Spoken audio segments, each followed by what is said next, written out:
Okay, good morning and welcome to Shiva YouTube. Just Daf It. We're back in action. I've paid Dalin and Kesubos number 484.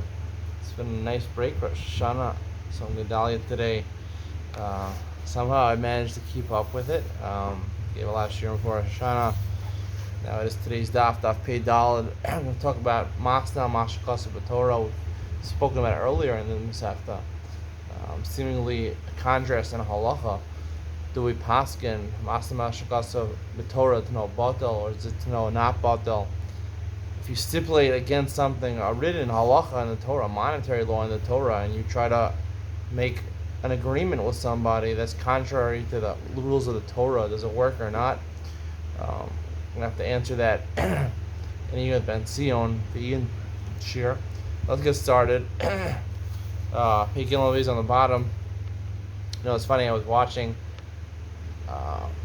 It's all Daf or something like that. It's an app, everything you need for Daf Yomi or whatever. And I think it was on YouTube. It was a video or something like that, some short or a vlog or something like that. And they asked the guy who was the head of the old Daf. They said, "I want to share for a half an hour every day. Pashut shot, simple shot, half an hour every day. There's no shit. I can't find a share like that." So the guy thought for a moment, and he's like, "I got the perfect idea for you."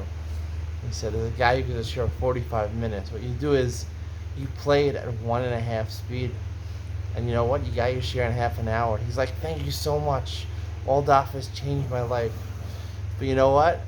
The truth is that exactly what I do. I give a share no more than a half an hour, usually 20 minutes to a half an hour, push-up shot, with fun, with humor.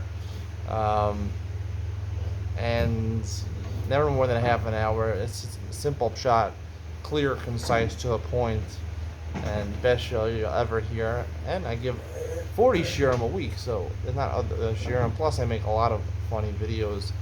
We're getting more into that. I'm trying to produce 2 shorts a week, a new series, All in the Family, where I discuss my observations and reactions, or other people's observations and reactions to some of the things in the Mishpacha magazine. It's not always a lot to talk about, but try to make up for it. This week I actually interviewed myself. I had someone interview me. The only thing I could find interesting was the advertisements that advertised all the singers who were singing over Chol Hamoed, Sukkos. Do I know who they are? Of course I know who they are. All right. So the Gemara says about 5 lines from the bottom, Pei Gilon Beis. Amar Rav Halacha Roshim Gamliel. The Roshim Gamliel says in the Mishnah, if someone makes a t'nai and he wants to not be Yorish's wife after she dies, right? Her nichsei mulug are normally inherited by her husband. He can't do that because the Torah says v'yarashosa midoraisa. He has to inherit his wife. It's not effective as t'nai. He is Yorish her no matter what he writes. So Rav Salach Afal Shem Liel V'Lav Mitaymei, but not according to Mitaymei, not according to his reasoning. My Allah Shem Liel. What does he mean by that? Not according to the reason. He holds the reason it doesn't work is because you're making a t'na, you're making a stipulation, a business deal against what the Torah stipulates. But Rav holds it would work normally. However, he holds that the Yerusha is an asmach. That's not a real drasha. And the Yerusha that he inherits his wife is only the Rabbanan, the Yerush Kuvasa. Like it says, he has to bury her because it's Yerush Kuvasa. The Chacham made a chizuk for their words, more shal Torah, to strengthen their word. Even though you could be master mashkas Torah, or the Rabbanan, you can't be master mashkas Torah. So the Gemara immediately asks on Pei Dalam and Aleph on top, so Rav Tanau Kai, and does Rav really hold that you could be master mashkas Torah? No. He makes a business deal and he says, "There's no fraud with my deal." We'll learn in Baba Metzia, a little bit in Kesubos, about if you sell something for a lot more than what the going rate for that price, and that person doesn't know that you're overselling him. I'm making a deal, and even if you find out later on I charge you way too much, you can't mevatel the sale. You can't retroactively void the sale. Rav Amar Yesh Lavo Na. Rav says you can't state that, you can't do that, because the person can still come and void the sale. The Shmuel ain't lo alav. No, Shmuel says it works. See, according to Rav, you can't be Masna Mashakaz Torah. Allah Krishon Galil. What did he mean to say? The Amar Masna Mashakaz Torah no batel. The Lav tell me not according to reason. Dilo Shemulil Savar Masna Yershena. Mesa Yershena. She dies. I'll inherit her. Rav sorry Mesa Yershena. He holds. See, Arya Shemulil holds. If she dies, he won't inherit her. So the word is Haimi Taimei V'Lav Kehilchasei. I don't know the worst thing over here, right? He holds of his reasoning, but it's not the halacha, right? Who? The halacha Shmuel says that he does inherit her. Allah Shmuel the Amar Mesa Yershena V'Lav Mitami Dilo Shmuel Savar Daraisa Tno Batel Hab the Rabbanan Tno Kain. Shmuel only limits right a Masna Mashal Torah Tno Batel by Dinim Daraisa. Dinim Rabbanan you would be able to overrule what the Rabbanan said. But Rav Sar, Afilu the Rabbanan to know batal. He holds whether it's Daraisa the Rabbanan, you can't be Mavatal Tanai of the Torah or the Rabbanan. Whereas Haikatami Gehilchasehu Rav Mosafu. Right, it is according to his reasoning, it is according to his logic, right? It's Lavmi Taimei, he agrees with him, he's just adding on. Allah, what did Rav mean to say? Allah Karashun Galil, Amri Mesa Yeshena, Lavmi Taimei. Not according to his reason. He holds the Rush that a husband inherits his wife is from the Torah. You can't do that. He finally argues. He argues Yerusha is only the Rabbanan. And yes, he does admit a Masna Torah to no batal. But the reason he's saying this, he holds Yerusha Baal on the Rabbanan. The Chachamim made a chizuk, they strengthened their word, just like Torah, even though really only usually the Torah, by Torah to know about. He said here the Rabbanan were machmir overhead, and therefore also by Yerushas about the Rabbanan, they said you can't abdicate that. Rav Savar Yerusha about the Rabbanan, Rav holds the Rabbanan Atnan, Yochanan Broka Omer Ayorish as Yishta Yachzir Lebnei Mishpacha. If he inherits his wife, when the time Yovel comes, or Msach Erchen, right?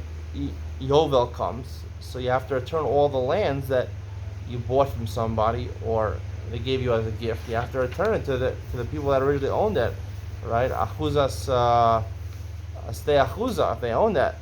V'nakal damim, and when he sells it back to them, he sells it to them at a discounted rate. Avina ba Micah Sava, what did Rabbi Yochanan Roka hold? Ikasar Yusha Bal Daraisa. If you tell Daraisa, he inherited me Daraisa. My Yachzir. Technically, if you inherit it, right? If you inherit it, so you don't have to give it back. If it's Rabbanan, damim ma'avitayu, right? If it's Rabbanan, he has to give it back for free, right? Only I guess a mecher and a matana, Yerusha, that will belong to you. Amar Rav Olam Kasar Yerusha Bal Daraisa. Really holds Daraisa. He doesn't have to return. I'm going to Sharishato Ishto Beis Akvaros, right? She had a nice portfolio. She had a cemetery in her portfolio. He inherited the cemetery. Mishum Pka Mishpacha. It's embarrassing for a family not to have the burial, which probably had a lot of the graves of the family. So the Rabbanan said the fair thing to do, he has to return it, but he gets paid for it. So why does he have to subtract from the value? To make kever ishto, right? Subtracts the amount for the burial plot of his wife, which he's responsible because he's responsible to bury his wife. Because Sanya Mokar Kivro, the Derech Kivro, he sells his grave, or he sells the path to his grave. Mamado Makom Espedo. Mamado is a place where they used to stand after they came back from burying the person. Makom Espedo, I guess they used to buy his land, and you place to eulogize. Even if you sold to someone, you can go and bury him in that burial plot that he bought. It's embarrassing for his family, not for the guy to be buried in the plot that has his name on it. Rav Tamei. So you see, Rav holds, he quotes Rabbi Yochanan Broka. He similarly holds Rabbi Yochanan Broka holds Yerusha Bal Daraisa. He reminds Rav the time Rabbi Yochanan Broka Amar Relila Svir. Rav was only explaining the sheet of Rabbi Yochanan Broka who holds Yerusha Bal Daraisa. He himself holds Yerusha Bal is Rabbanan. The Mishnah says, Mishnah Meis V'Niach Isha Balchov. He dies and he leaves over. Certain people that are clamoring to get possession of his estate. His wife wants her ksuba. O Balchov, he has people that he borrowed money for. They want his money. V'Yorshin. He also has heirs, right? His wife gets her ksuba. He has heirs, right? The wife doesn't inherit her husband. Hayel pikadon o milveh. He had a pikadon, a deposit by people o milveh, or someone owed him money. Bi'aracher. We're talking about Omer Who gets first dibs? You give it to the weakest of the three. Rabbi Kiva Omer Ein Merachim. Then Rabbi Kiva says, no, you can't have compassion when there's din over in halacha. To be fair, you're not the Yorshin. You give it to the Yorshin. Shakul and Tzrich and Shua and Yorshin Tzrich and Shua. The Yorshin have a better claim to it because they don't even need to take a shvu in order to collect. The Yorshin get whatever they inherit without taking a shvu. As also a balchov and an isha, they have to swear if they're collected from the Yorshin. And you have peros lushim in akarka. Let's say the husband left over fruits, right, that were detached from the ground. Normally, the husband does belong to the husband. Kol kodem hen zacha behen. This is according to Ritarfon. Anyone who takes them is zocha behen. Zachsa isha yoser miksuvasa. Let's say the woman, she collected from this person's estate more than her ksuba. She's not supposed to take more than 200, and she took more. The Balchov yoser al chobo. The Balchov took double or more than he was owed. Mosar, the extra money he has to return. Ritarfon omer inasa lakoshesh behen. Right, you give it to the weakest one. Rikiro omer imrach medin. El Yinastin Yorshin, Shakul Srik and Shua, Yorshin Srik and Shua. Right? You give it to the Yorshin because they have a stronger claim to it. The Gemara says, Lamali Misli Milva, Lamali Misli Pikota. Why does the Mishnah have to mention both deposit and both alva? Sricha, both are needed. Vitana Milva, if it's just alone, Bahakam or Ritarfon, Mishum the Milva Lotan. Ritarfon says over there, you give it to the weakest of them. Right? You give it to the weakest of them because it's going to be hard for them to extract money, so you give it to the weakest of them. Because Mivela Tzanit now, right? When the person who died lent money out to somebody, he doesn't expect that money back. He expects other money to be paid back. So it's not really anywhere to be found. Our Pikadon, the Isay Be'eni, the Pikadon deposit, which still exists, Eyamoda the Rikiva. So we would say that the Yorshin, who have the strongest claim, already have a shibud on that. Itana Baha, if it just had Pikadon, Abaha Kamar Rikiva, that's what Rikiva would say. Bahach by Halva, Eyamoda the Ritarfon. Maybe Mother Tarfon, that you give it to the weakest ones, Richa. Maybe tomorrow we'll explain this Machlokas in Tarfon or Rikiva. It's an interesting Machlokas. Malakoshal, who is the weakest? Yosef Omer Lakoshal Shabaraya. Right, who has the weakest raya, meaning the chov of the woman of the Ksuva or the Balchov, right, or the Yorshin, who put in the claim last. Because if the ksuba happened before the Balchov, so it's harder for the Balchov to get properties, because any properties that were sold before the Balchov, lend money to this guy, so they're not going to be able to collect. So therefore, the weakest guy, we want to make sure that whatever is around, the milva that Bikodon, should be collected by the person who has the least of a raya. Yochanan is the weakest one, is the ksuba, mishum china, right? China, even though we said women really want to get married more than men, but if women are not able to collect their ksuba, and it's hard for them to collect their ksuba, they're not going to want to marry. They're not going to want to marry men if it's hard for them to collect their ksuba, because they're not going to be guaranteed that they get their ksuba. Rabbi Yomin Omer Lakoshel Shabaraya. It's a machlos tanaya. Rabbi Yomin says the one who is the weakest raya, who kosher, and that's the right halacha. Rabbi Lezer Omer Leksuas Hishin Shimchein. Rabbi Lezer argues with Rabbi Yomin. He says, in order that the women should find favor in their husbands, so they gave it to the woman. And he have peros atlushin. We keep a ma'ir yam mosa. Right? We said if they collected too much, so there's extra money. Who does it go to? Does it go to other balchov? Does it go to another wife? Does it go to the Yorshin? Ma'ir yam mosa. Kulu hunami liyorshin havo. Right? Akiva, why is he even weighing in over here? Right? Everything, even the principle, belongs to the Yorshin. Inachanam is true. I damar we talk from Mosa, Tana Iu and Ali Mosa. Once we talk about discussing the extra money, so Rekiva also mentioned his opinion, even though obviously we know the halacha. Right? According to Rekiva, right, we said in the Mishnah that if you're tofes, you're zocha, call a kodem bo zocha, but if you're tofes, it helps.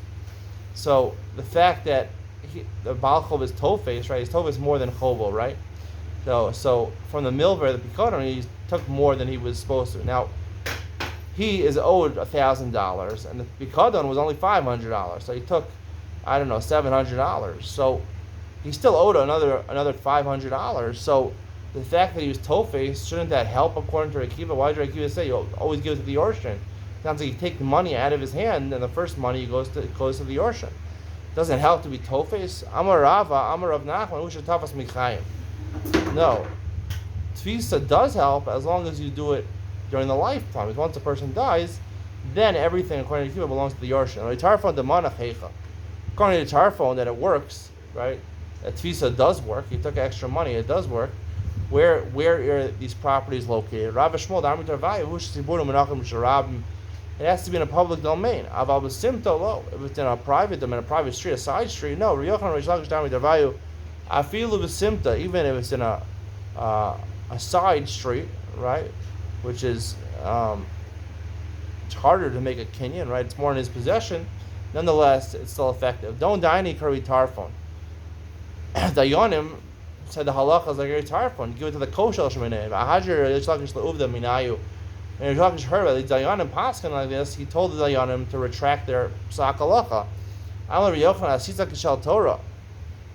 You made it like the words of Torah. Le'mahaka miflagi, right? Apparently, Rabbi Yochanan felt Reish Lakish was wrong in retracting the ruling. Right? These are dinim derabban, not dinim daraisa. What's the machlokes between Reish Lakish and Rabbi Yochanan? The Marsar Tabadar Mishnah Choser. Reish Lakish holds if they made a mistake, something explicit in the Mishnah, right? We're going to say like Rabbi Akiva, so it's Choser. Therefore, you retract the ruling. Marsar Tabadar Mishnah ain't a Choser. Reish Lakish holds. Rabbi Yochanan holds. No, you made a mistake. Yes, based on something that's explicit in the Mishnah. However, we don't retract the ruling. The Marsar Lo. That's not the explanation. Really, we accept the position that if you make a mistake, something explicit in Mishnah, we're going to see in a second Rabbi Akiva, the halacha usually follows Rabbi Akiva, except against his Rebbe. We'll see is not exactly his Rebbe. Right? Reish Lakish holds the halacha follows Rabbi Akiva when he argues with another Tana, but not his Rebbe. Yochanan holds no, even against his Rabbo, even against Rabbi Tarfon. Maybe Zema. Alternatively, the Fulei Amal Lach Rabbi Kiva Mechavero. Everyone knows Allah Rabbi Kiva more than his friend, V'lo Merabbo, not more than his Rebbe. V'aka Mithaki Marsar Rabbi Tarfon Rabbo Abba, Marsar V'Chavero. All right, Rabbi Yochanan holds it was his friend, so therefore the Allah Rabbi Kiva. Even saying the Fulei Amal Chavero Haba. Really, everyone agrees with his friend. V'aka Mithaki Marsar Allah Itmar, Umar Savar Matan Itmar. It wasn't clear that Allah Rabbi Kiva. Reish Lakish held Matan Itmar normally will lean in the way of Rabbi Akiva, but if you paskin, Reish Lakish held halacha was Rabbi Akiva, and Rabbi Yochanan held Matan Itmar, we lean in the direction of Rabbi Akiva, but if psak halacha was already like Rabbi Tarfon, we don't take it out of their hands. Krevi Rabbi Yochanan tafas para diatzim simta. The relatives of Yochanan, they grabbed a cow of the Yisomim with Simta, right? I guess they were Balei Chovim. Asal came to Rabbi Yochanan. They came to Rabbi Yochanan. Amalu Shaper Tavastua. He said it was good that you took it. Asal came, you can keep it. Asal came to Rabbi Shimon Ben Lakish. Amalu Zilu Ahadar. According to Reish Lakish says, they have to give it back. Asal came to Rabbi Yochanan. Amalu Maaseh. They told Rabbi Yochanan what Reish Lakish just said. He said, Maaseh Shekinegdi Chalak Alai. Nothing I can do about it. Someone who's of my weight, of my caliber, he argued on me. I guess I have to listen to Reish Lakish. I hope about Bikra Diyasme, Tafsi Turumine. There was a certain shepherd who was watching a bunch of sheep of the Yisomim, of the heirs, someone who died, and someone was Tofei Satori. He grabbed a shore, a Balchov. Balchov says, like we said in the Mishnah, really, the Yorshim are, we possibly could be Akiva. Balchov says, nonetheless, I'm entitled to it because I grabbed it already before the guy died. Bikra Amar, the guy who was in charge, the herdsman, the guy who was in charge of the sheep and the cows, Amar La'achar Misa Tafsi. You took it after death and really should go to the Yorshim. Also, the Rav Nachman, the king of Rav Nachman, Amar Istach Sadi, Tafse, you have proof when he took it? Amar La, he said no. Amar Migo Diachal Lemar Lakochal Biadi. Since the person who took it, who grabbed it, could say, he could have said, I bought it from you. So therefore, he's Neman, because this Migo, he's believed to say that I grabbed it while the person was still alive who owned it. Reish Lakish says famously in Baba Basra, animals, there's no chazaka, because animals move around. You can't say, oh, it was assumed that I bought it, or what's in my hands belongs to me, right? Whatever is in my position, we assume belongs to me. That's only by movable objects, but animals move around by themselves, right? They can just leave someone's farm and go to you, so you can't establish a chazaka. And the Gemara says, "Shani Tura, the Mesira Laroa." No, here we're talking about a shore that was given over to a shepherd who takes care of them and watches that the animal doesn't wander around, and therefore a chazaka would help over here, and therefore the migo is a valid migo. That's the conclusion of today's show. Hope you enjoy it. 20 minutes, not even a half an hour, 2/3 of a half an hour. Stay tuned for Ian with Ben Sion. We're going to talk about Masna Mashkas V'Tarat No Batel. Here we simply paskin like Shem Gamliel in our Mishnah. However, we paskin Daf It Kesek Rabbi Yehuda. But Davar Shem Mamon Tno Kayim. Rabbi Yehuda says Masna Mashkas V'Tarat Mekadosh Isha Amnash En Lechash Alai Shter Ksus Va'ona. So the Gemara says Tno Kayim. It works. How does it work? These are Davar Shem Mamons. Why do you paskin? It's Batel. What's the difference? Ian with Ben Sion. We'll see you next.